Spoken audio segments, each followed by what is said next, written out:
Hey guys, I want to talk to you really quick about where we were last time with these different zones. I'm going to label them real quick again. So we got zone 1, where either we have an addiction or we got Jesus in place.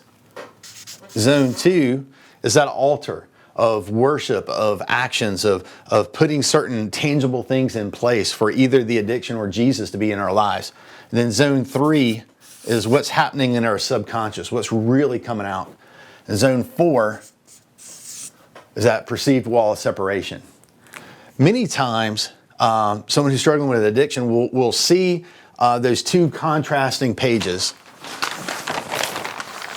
You know, what their life looks like when they're under addiction, and what their life looks like when they're engaging in freedom and pursuing that. They're like, well, oh my gosh, where do I start? Each of these zones has particular characteristics.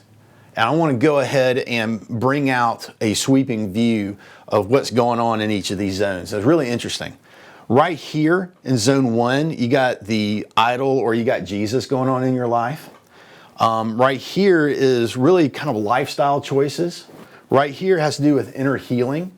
And right here has to do with our overt knowledge of who God is and who we are. And that really has a way of addressing that perceived wall of separation, because it seems like the enemy really pounds lies here, and we combat that with the truth. I was looking at this and I was like, Lord, this is really cool, but Lord, what's the right person for engaging these different activities? Because me, as someone who really camps out on inner healing, I feel very comfortable in this area. But someone who's struggling with addictions, they kind of need help in all 4 areas. What I came to realize is that you really need 4 different types of people in your life. You just do. You need someone for accountability. You need someone that addresses the question, hey, are you focused on Jesus or are you pursuing this other stuff? And that kind of person, they don't want to hear your excuses. They don't want to hear about what's going on over here or your reasons for doing this or what's going on in the subconscious, or they don't want to know what you know. They want to know yes or no over here. What's going on with God in your life, and were you drinking last night? They want to know. Like, let me smell your breath. Talk to me here. What's going on? They are in your face, and you need that. But you don't want to have that. That's all you got in your let's get free diet. Okay? Right here, what's going on here, this lifestyle adjustment? This is where people who are natural mentors come alongside and they say, hey man, I totally get where you are. And I want you to come hang out with me. Let's do some coffee together. Let's hang out. Let's talk about some of this stuff. Come on over for dinner. I want you to meet my family. And what they do is they start to help you trade out these bricks. So instead of hanging out at the bar, come hang out with me. Instead of going to go do this activity, come do this. Let's talk about some of these thoughts and behaviors. And so a mentor will say, come alongside, learn from me. I want you to win this. Let's check out some of the wisdom and decisions that I've made over the years that's really helped me. I want to impart that to you. And then of course down here, here's some of the inner healers. And so they have specific tools.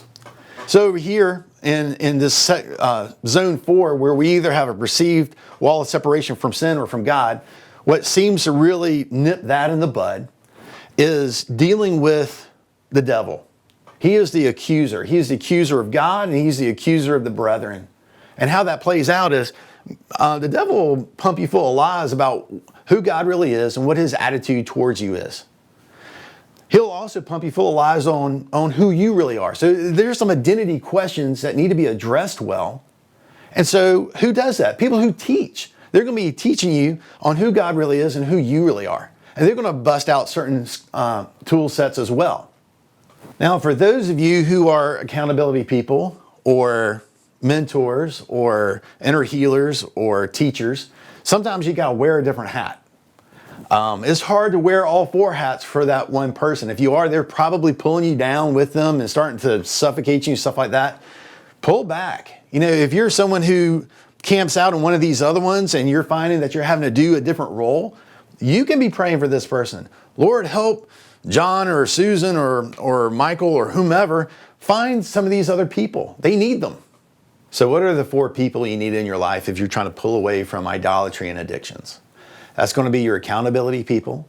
That's going to be your mentor. That's going to be someone who can help you with inner healing. And that can be someone who provides you with great teaching on who God is and who you are.